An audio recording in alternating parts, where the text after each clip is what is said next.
ಜುಯ್ ಹೆಣ್ಣು ಆಟದ ಗೊಂಬೆನಾ? ಹರಿ ಓಂ ಶ್ರೀ ಗುರುಭ್ಯೋ ನಮಃ. ಇದು ಕೇಳೋದಕ್ಕೂ ಒಂದು ಸ್ವಲ್ಪ ಏನೋ ಒಂಥರ ಕೆಲವು ಸಂದರ್ಭದಲ್ಲಿ ಕೋಪ ಬಂದಾಗ ಈ ಮಾತು ಬರುತ್ತೆ. ಹೌದು. ಏನು ಅನ್ಕೊಂಡ್ಬಿಟ್ಟಿದ್ದೀರ ನನ್ನ ಅಂತ ಗಂಡನ ಹೆಂಡತಿ ಕೇಳ್ಬೋದು. ನಾನೇನು ಗೊಂಬೆ ಅನ್ಕೊಂಡಿದ್ದೀರಾ? ಸೊ ಅದಕ್ಕೆ ಇವತ್ತು ಹೆಣ್ಣು ಎಂದರೆ ಆಟದ ಬೊಂಬೆನಾ ಕ್ವಶನ್ ಮಾರ್ಕ್. ಹೌದು. ಅಂದರೆ ಅವ್ರು ಹೆಂಗೆ ಕೀ ಕೊಡ್ತಾರೆ ಹಂಗೆಲ್ಲ ಟ್ರಸ್ಟ್ ಆಗಬೇಕು ಅಲ್ವಾ? ಹೌದು. ಅದೇ ತಾನೇ ಹೆಣ್ಣು. ಸೊ ಹೆಣ್ಣಿಗೆ ಮಾತ್ರ ಇದು ಸೀಮಿತವಾಗಿರ್ತಕ್ಕಂತಹ ಒಂದು ವಿಚಿತ್ರವಾದ ಒಂದು ಘೋರವಾದ ನರಕ. ಹುಟ್ಟಿದ ಮನೆಯಲ್ಲೂ ರಿಸ್ಟ್ರಿಕ್ಷನ್, ನೀನು ಹಿಂಗೆ ಇರಬೇಕು, ಹಿಂಗೆ ಹೋಗ್ಬೇಕು, ಹಿಂಗೆ ಹೋಗಬೇಡ, ಅಲ್ಲಿರಬೇಡ, ಇದಿರಬೇಡ, ಅದು ಮಾಡಬೇಡ. ಇಲ್ಲಿ ಹೌದು. ಹೋದ ಮನೇಲಿ ಹೋದ್ರೂ ಇನ್ನೂ 10 ಪಟ್ಟು ಜಾಸ್ತಿ. ಆದರೆ ಇದೇನಾಗಿದೆ, ಹಣ ಕೊಟ್ಟು ದುಡ್ಡು ಕೊಟ್ಕೊಂಡಾಗ ಅದು ಬೊಂಬೆ ತೊಗೊಂಡಾಗ ಕೀ ಕೊಟ್ಟು ಹೆಂಗೆ ಬೇಕಂತ ತಿರುಗುತ್ತದು. ಹಾಗೆ ಹೆಣ್ಣು ಅಂದರೆ ಒಂದು ಬೊಂಬೆ ಅಂತ ಕೆಲವೊಂದು ವಿಚಾರದಲ್ಲಿ ಕೆಲವೊಂದು ಸಂಬಂಧಗಳಲ್ಲಿ ಮಾತ್ರ ಬರುತ್ತೆ. ಯಾಕೆ ಆ ರೀತಿಯಾಗಿ ಆ ಹೆಣ್ಣು ಆ ಗೊಂಬೆ ರೀತಿಯಾಗಿ ಯಾಕೆ ಆಗಬೇಕು, ತಪ್ಪ್ಯಾರದ್ದು ಅಂತಕ್ಕಂಥ ಸತ್ಯವನ್ನು ತಿಳ್ಕೊಂಡಾಗ ಇದಕ್ಕೆ ಅರ್ಥ ಗೊತ್ತಾಗತ್ತೆ.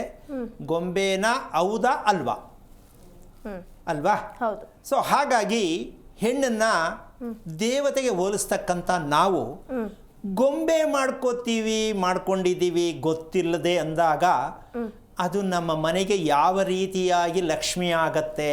ಆಗಲ್ಲ. ಹೌದು. ಇದಕ್ಕೆ ಒಂದು ಪದ ಬಳಸಬೇಕಾಗತ್ತೆ. ಪದ. ನಿಧಾನವಾದ ಬಡತನ ಯಾವುದು ಅಂದರೆ ಇದೇನೆ. ನಿಧಾನವಾದ ಬಡತನ ಎಂದರೆ ಏನು ಅಂದರೆ ಹೆಣ್ಮಕ್ಳು ಸೊಸೆ ಬಂದ ಮನೆ ಬಡತನ ಪ್ರಾರಂಭ.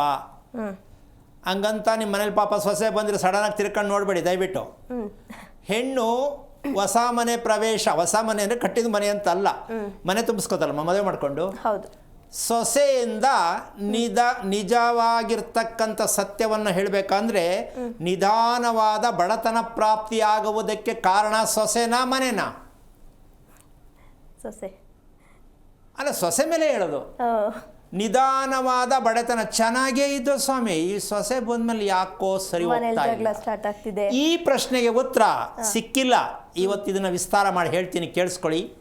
ಸೊಸೆ ತಪ್ಪ, ಮನೆ ತಪ್ಪ, ಮದುವೆ ತಪ್ಪ, ಹೆಣ್ಣು ಹುಟ್ಟಿದ್ದೇ ತಪ್ಪ, ಈ ಸತ್ಯವನ್ನು ಅರ್ಥ ಮಾಡ್ಕೋಬೇಕು. ಇದು ಒಂದು ಭಾಗ ಸೊಸೆ ಓದದ್ದು. ಇನ್ನೊಂದು ಮಗು ಹುಟ್ಟತ್ತೆ, ಒಂದು ಹೆಣ್ಣು ಮಗು ಮನೆಯಲ್ಲೇ. ಅಲ್ಲಿ ನಿಧಾನವಾಗಿ ಶುರುವಾಗತ್ತೆ ಬಡತನ. ಯಾವುದದು ಅಂದರೆ ಕೋರ್ಟ್ ಕೇಸು. ಕೋರ್ಟ್ ಕೇಸ್ಗಳು ಅಲ್ಲಿಂದ ಶುರುವಾಗ. ಕೋರ್ಟ್ ಕೇಸು ಮಗು ಹುಟ್ಟಿದ ಮೇಲೆ ತಂದೆ ತಾಯಿ ಮನೆಯಲ್ಲಿ ಕೋರ್ಟ್ ಕೇಸ್ ಶುರು.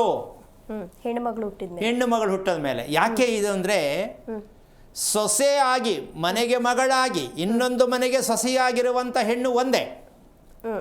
ಈ ಹೆಣ್ಣು ಹುಟ್ಟಿದ ಮನೆಗೆ ಕೋರ್ಟ್ ಕೇಸ್, ಹೋದ ಮನೆಗೆ ನಿಧಾನವಾಗಿರ್ತಕ್ಕಂಥ ಬಡತನ ಪ್ರಾಪ್ತಿಯಾಗಲಿದೆ, ಆಗುತ್ತಲಿದೆ.